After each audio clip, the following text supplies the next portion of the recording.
Hi, good morning.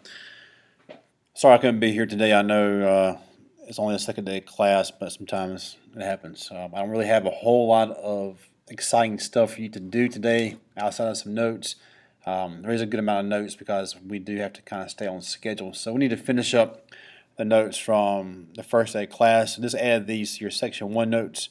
Let's go ahead and get started. You see there are two categories of decision makers. We know they are your consumers. Again, this should be kind of common sense to you. These are the people who decide what to buy and what not to buy. You're a consumer every day. We talked about how in the past, if somebody goes into, let's say, Circle K, you buy something, you are a consumer. We consume a lot of things to satisfy our wants and needs, so that shouldn't really be a whole new concept to you. With these notes, guys, at any point in time, you just pause the video, and so if you need to catch up writing, that's fine. It's not a big issue. Again, this is the good thing about videos. You can go at your own pace and hopefully get through it. Now, you should be saying in your mind, your other important decision maker, if you're not a consumer, chances are you could be a producer. We know these are the people who make the things that we would like to buy. They make the things that we need to use to satisfy our wants and needs. So think about some producers you can think about in Williston. It can be IGA, it can be Hardee's, it can be Shumpert's, it can be Subway, it can be Huron's, who provides with the building supply materials. All those are producers. Again, when you go and become an adult and you get a job, you are working for a producer, whether or not they're providing what we call goods or services. So again, those are our two main decision makers, your consumers and your producers. If you really want to get down to it, and we'll talk more about this later on in this course, there's also really a third main decision maker, and of course that's our government. I'll introduce you to a model here shortly called the circular flow diagram that kind of shows you how consumers and producers work together and where the government kind of fits into that. Understand that a person can be both a consumer and a producer, of course. Just kind of keep that in mind. All right, moving on. Again, consumers make decisions to satisfy their wants and needs, and we talked about what the difference was between wants and needs on the first day of class. Don't get those confused. Go back and look at those notes if you need to. So what do consumers purchase? So think about the things that you buy as a consumer. All the goods that we buy, that's really the first thing is called a good. Those physical objects that can be purchased, whether it be food, your clothes, your cars, your shelter, whatever it may be. Usually it's those physical things, and really can be in today's day and age, can also be really digital. I know a lot of us buy like music and everything online or buy digital video games, so those could be thought of being goods as well. So it doesn't necessarily have to be physical, but again, it's those things that we kind of use. But what else do you buy? I know some of y'all may go out and you may pay somebody to do your hair or do your nails. I really don't have that problem. I mean, I'm bald. I cut my own hair, so I don't pay somebody to do that. But I do pay some people to do certain things. I had to pay somebody to educate me in college. That was a service, most definitely. I paid someone to change my oil or put on my tires for me if I had to buy new tires. So those services are actions or activities that are performed for a fee. Again, both of these goods and services are things that we as consumers buy to satisfy our wants and needs. Today in the United States, we are largely a service economy, which means that our economy is built not around manufacturing goods, but providing services. Think about all the services that we provide, whether it be financial services, medical services, things like that. If you go to Hardee's, yes, you're buying an actual physical object. You're buying that food, those goods, but you're also paying for a service. You're paying for somebody to cook your food for you. You're paying for somebody to serve your food to you. Things like Uber or Lyft, those services where you provide money in exchange, somebody will take you somewhere. Here locally, we have like the locomotion that you can pay like $1 and they'll take you somewhere. So services, again, have become a very big and important part of our economy, and they'll continue to expand. Most of y'all maybe will go into some type of service job maybe. So we'll see as you get older what you decide to go into. All right, again, goods and services are what we as consumers do buy. And just think about some examples in your head of what are goods and services. All right, so you're checking for understanding question. Just read over the question and kind of pause it. So, who decides what goods and services to sell? You should be able to kind of think of that in your mind. You got an answer yet? Hopefully you do. So your answer should be producers, of course. All right, next question. Beth goes to Circle K and purchases gas. Is Beth a consumer or producer in this scenario?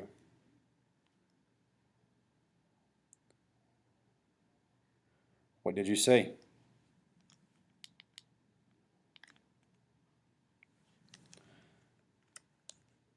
Did you get the right answer? Oh, it's a consumer. Good job. That was easy. All right, next question. List a personal example of a good that you would buy and a service that you would buy.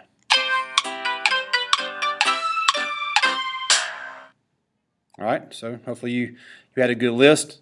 Again, your answers will vary. Just understand what the differences are between goods and services. All right, moving right along. This next section, guys, I want you to get a paper from the substitute. There's some guided notes on this to kind of finish up the section 1, so you won't have to spend so much time writing, because I know you do have some more stuff to write. So you can kind of just fill these in on that worksheet, or guided notes, I should say. Well, it's not really a worksheet. So make sure that you get those from the substitute, who I think is Ms. Ingram, if I'm not mistaken. All right, so let's talk about economic resources. Again, a resource, as the slide says, is anything that people use to make or obtain what they need or want. A lot of times we think of money as a resource, and it is a resource, but there's a lot of different resources out there. And when we use these resources in economics to actually make things, we have a special name for these. We call these the factors of production. Again, that's a key word that I want you to really think about and learn, are the factors of production. And that's what we're going to talk about over the next few slides. Again, if you need to, go back and pause that last slide. So checking for understanding. What makes a resource considered to be a factor of production?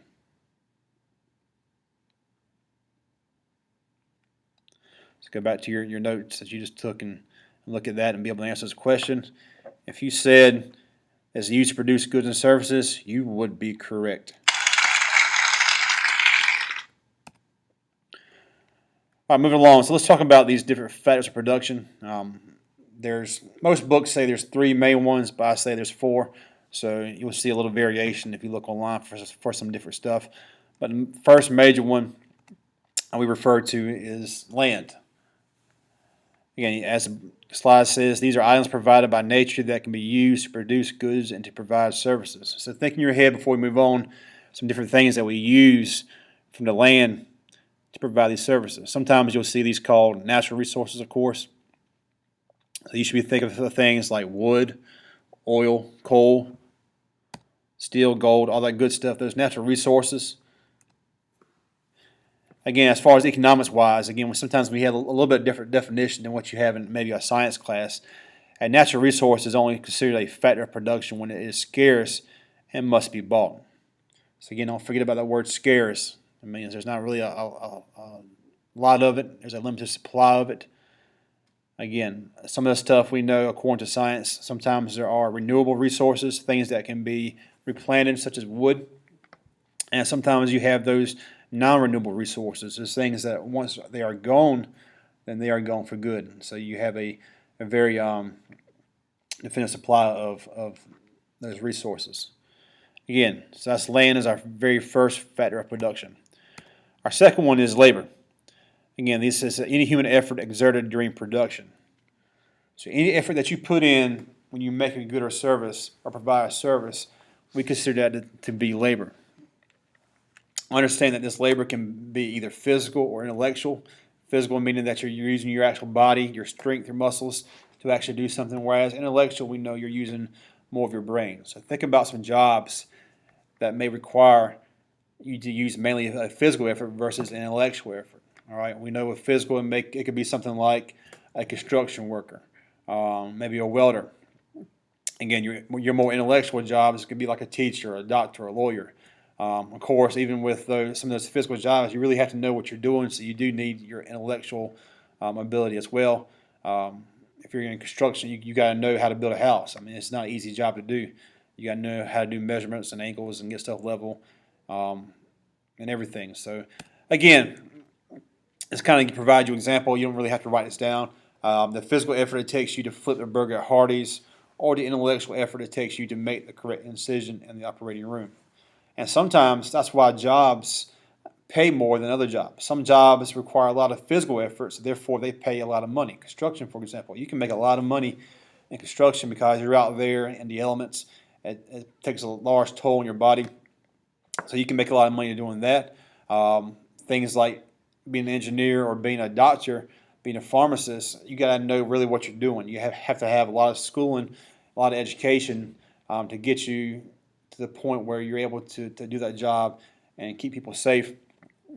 So that's why those types of jobs require or pay a lot, because it does require a lot of intellectual effort. Not everybody can do it. Same thing with those physical jobs. Not everybody wants to do those jobs, so sometimes to get people to do those jobs, they got to pay people a lot more money. So sometimes that's why wages are the way they are, based on supply and demand as far as who can do the job and what jobs are available.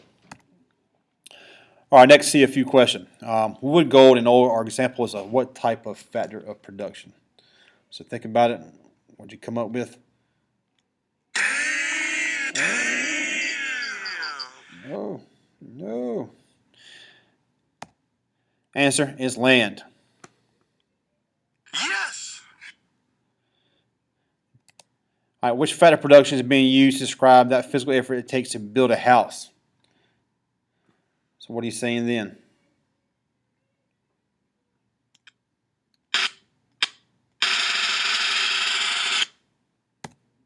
Labor. I don't know what kind of button I had a while ago, so ignore that button. All right, our third resource is called capital. All right, the manufactured material used to create products. Again, this is a capital resource. This is a very important resource. This is what really sets a lot of nations apart, is how much capital resources do they have. This includes the buildings, structures, the machinery, and the tools used in production. These types of capital resources are called capital goods. The finished product made by using the capital goods are called consumer goods. So when you actually are using machines and tools and everything, those are called capital goods. But when you use those to make something, all right, the final product is called a consumer good. So for example, let's take a local example we have down here. We have crane manufacturing, all right. So thinking about crane down the street, they have forklifts, they have conveyor belts, they have paint chains, they have all kinds of tools inside that factory, and they're making a product. All right, the product they're making is a vending machine. So that vending machine is going to be your consumer good. And of course, money kind of falls into this category right here. The money that's used to buy all the capital goods is also considered to be a capital resource. So this is kind of where money fits in. I know that's, when I asked you about economics the other day, most of y'all kind of said money was the first thing that came to your mind. So money is more or less a resource. It's not the end all be all, but it's just one of our major resources. And we know it is limited. There's only so much money out there as far as being legit money. We'll talk more about why you can't just print money off. People always ask me that. Why can't we just print money off and pay for things? And the reason is because if you do that, it becomes not as valuable. Inflation happens and things start costing a lot. And people lose faith in the government. All right, see if you, what's an example of a capital resource? Take a second to think about that. Pause it if you need to. All right, you got it. Check your answer. See any tools, machines, or structures used in the production process? All right, the last one, entrepreneurship. It's a combination of organizational abilities and risk taking involved in starting a new business or introducing a new product. So again, somebody who's willing to go out there and take some risk and use all these different facets of production and combine them together, we call that person an entrepreneur. So they're willing to take that financial risk, start a business, do something new that hasn't really been done before, or at least hasn't been provided to that area, either as a good or service. And these people are very, very important because, again, they bring all the other facets of production together. We'll watch a show in here eventually called Shark Tank, where you see a bunch of people on there who are entrepreneurs, who are looking for investors. You try to bring a new idea to the market, and sometimes they do a good job, and sometimes they don't. So think about who are some examples of entrepreneurs in Williston. Who's opened a business up in Williston? We're not talking about these big corporations. We're not talking about BP or these franchise restaurants like Hardee's or Subway. Those are big corporations, not really small-time entrepreneurs. So think about some people in Williston. It could be somebody like Russell's, all right? Russell's Pizza, Floral Market, and Meeting on Main. Those guys are entrepreneurs. You had the guy that owns 3 auto sales. So any kind of small business in Williston, it could be Muron's building supply, hardware store, any of these liquor stores around here. Those are of course, entrepreneurs. Your many hairstylists that we have in Williston, all those are entrepreneurs. Seafood and more, entrepreneurs. So again, there's a lot of examples in Williston, but it's not your big corporation type people. So again, all right, guys. So that was the end of the first section. So let's go ahead and answer this question real quick. What are the 4 factors of production? You should be able to say it by now pretty quickly. Again, land, labor, capital, and entrepreneurship. Again, don't forget those, especially your first 3, land, labor, and capital. You got to learn those. Those are basics. So again, that was the end of section 1. Let's go ahead and move on to section 2. I don't have any guide notes for you for this, so you're going to have to write these out, unfortunately. I'm sorry. But again, this is all I'm really leaving for you to do today is write these notes. So you have to deal with it. It's just how it is. All right, so let's look at our objectives for section 2. Why is scarcity a basic problem of economics? And you should be able to answer that already because you know we did that activity with the zoo. And why was scarcity a problem then? And what issues must producers address to distribute resources? And why do producers study productivity? All right, so let's look at scarcity. Here's your basic definition for scarcity. It's a combination of limited economic resources and unlimited wants. So basically, guys, what it's saying is we want all this stuff out there. We have a lot of desires. We want all this stuff, but we only have so many resources available to us, whether it be land, labor, capital, or entrepreneurship. There's only so much of that stuff out there. But again, we want all the stuff. We do. I mean, we're greedy people by nature, for most of us. So we have all these wants, but only so much resources. I know, even for myself, there's a lot of things I would like to buy, but again, I only have so much money and really only so much time. Of course, some of y'all know I play video games, but there's no reason for me to buy a bunch of video games because I really only have an hour or 2 at the most at night to play video games after my kids go to bed and after I've done my college classes and of course, my job here. And of course, I need to spend time with my lovely wife. So again, scarcity is an issue. Because it says, look at this, it says scarcity is said to be the basic problem of economics because it forces people to make decisions about how to use resources effectively. So again, it's making you make choices, make decisions. So think about, again, that zoo activity we did. You're forced to make a decision because you only had 25 squares. So you had to really decide which animals you wanted to put in those squares based on what you liked and what you needed most. Think about one of the biggest resources you have is time. We know there's only 24 hours in a day. Most of that is taken up already because you're supposed to be sleeping a certain amount of hours. Of course, you're in school a certain amount of hours, or either once you get older, you're at your job for a certain amount of hours. So you only have so much time in a day, and you got to decide how to best use that to be as productive as you want and to get those things that you want. So let's keep that in mind. Scarcity, we always say, is a basic problem of economics because it really makes us make decisions. It forces us to make decisions. All right, see a few. So how can natural disasters or wars cause scarcity? So think about that. So when we have hurricanes, when we have earthquakes, when we have tsunamis, when we have floods, all right, or maybe we're in a war somewhere. So how do those things cause scarcity? So think about how they limit resources. So let's take, for example, so let's see what your answer was. Again, so it limits resources and forces us to make decisions about how to use these resources. So for example, with natural disasters, let's say right now we know that in Australia there is a big fire going on. So it's destroying a lot of their natural resources there. So therefore, once those are gone, they can't use those for something else. So it's going to cause scarcity in a lot of products. What if there was like a deep freeze in Florida and all the oranges got destroyed because of that. Well, that's going to limit the amount of orange juice I can drink in the morning, which I love to drink. Or there's some kind of disease that messes up the avocados in California or Mexico. Well, now we can't have guacamole. I know some of us like guacamole. How about a war? We know war sometimes destroys resources, whether it be the natural resources, the land, or sometimes resources are having to be used for the war effort. Thinking back to your U.S. history classes, when you learned about World War II, when the U.S. was having to really ration a lot of our resources to be used for the war effort, so people couldn't use those to satisfy their wants. So again, sometimes that does happen. Those natural disasters and wars, they do cause us to have some scarce resources. All right, because resources are scarce and it forces us to make decisions, every economy has to really ask 3 questions. So there's 3 basic questions to really help us decide how to best use what resources we do have. The first question is what to produce. So as an economy, I got to figure out, okay, what do I have available to me? What kind of resources do I have, and what does that allow me to produce? So maybe your city or town is located next to the ocean. So therefore, you know the ocean is going to be a very large resource for you. It may allow you to open up trade, or it may allow you to, of course, have an economy based on fishing or tourism, whatever it may be. Again, so that's where we're going to really dictate what you produce. So once you figure that out, once you figure out what resources you have and what allows you to produce, you then must ask yourself, or the economy must ask itself, well, how do I go about producing it now? What do I need to do? What kind of infrastructure do I need? What's the procedures for production? So again, very important question.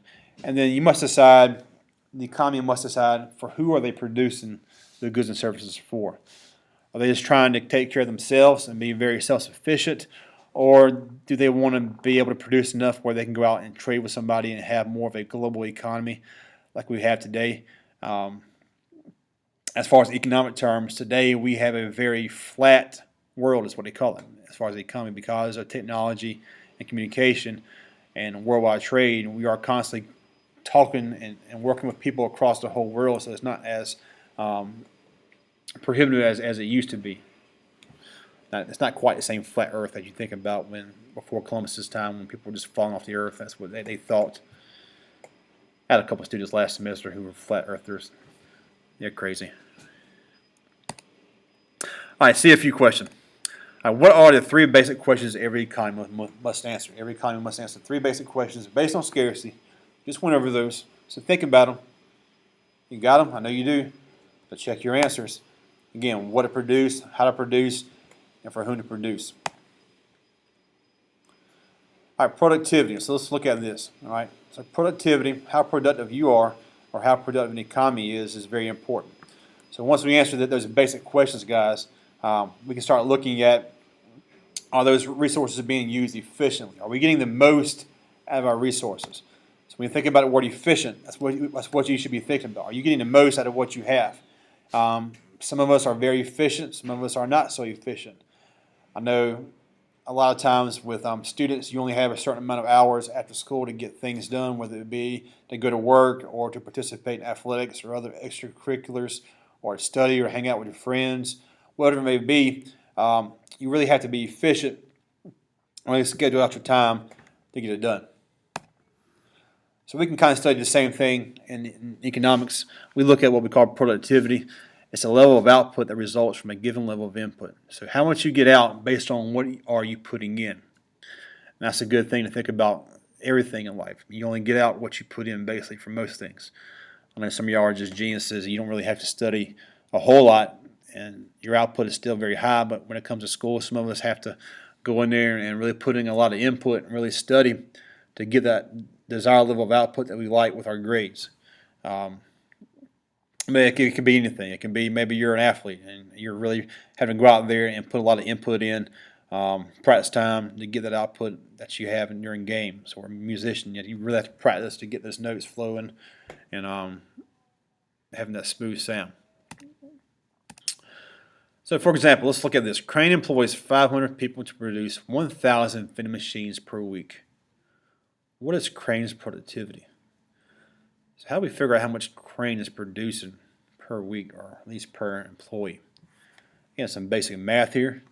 So if you think about it, you have 500 people, they're able to produce 1,000 vending machines. So how many vending machines is each person kind of responsible for? So how would you figure this out?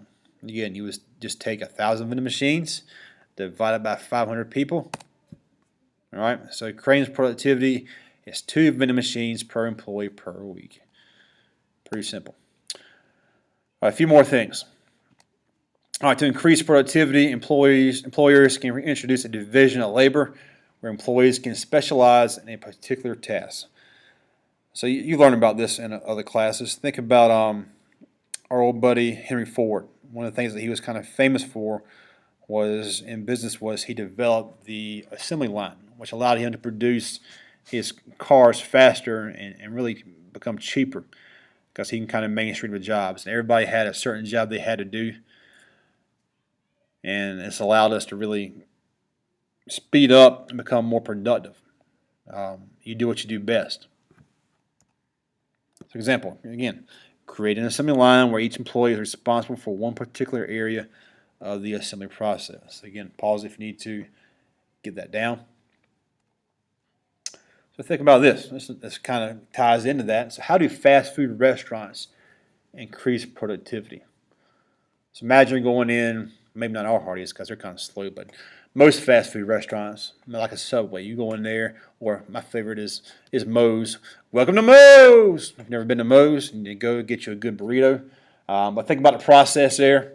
You go in there, more or less they have what we call an assembly line, right? So you go in there, somebody takes your order, and somebody prepares. Let's talk about Subway. Somebody takes your order. They ask you what kind of sub you want, what kind of bread you want, what kind of cheese you want, what kind of meat you want. And they put that on there, and they slide it down. And then somebody else asks you what kind of lettuce and vegetables you want, what kind of condiments you want. And they put those on there, and they slide it down. And the next person rings you up, and they get you out of there. And that's how they're able to get a high volume number of customers in and out in a restaurant. Think about even at a simple fast food restaurant like a Hardee's. You have somebody who makes your food and somebody who's back there cooking your food, and they put it up there. And you have somebody bagging your food, and then you're out the door. So again, that's how fast foods have been able to increase productivity is through this specialization. Again, giving different roles to different people, creating this assembly line process. All right, so that's it, guys. That's all the notes for chapter 1, sections 1 and 2. That's really all I'm going to have you do today. If you, by any chance, get your book, I may add a video on here I want you to watch on YouTube. We'll see if I can get it on here. But if not, then enjoy the rest of your day, and we'll get back together on Thursday, and we'll talk about some of the stuff and move on. On Thursday, I'm going to show you your first basic model called the Production Possibilities Curve, and it kind of ties some of this stuff in together as far as scarcity. So have a good day, and I'll see you on Thursday.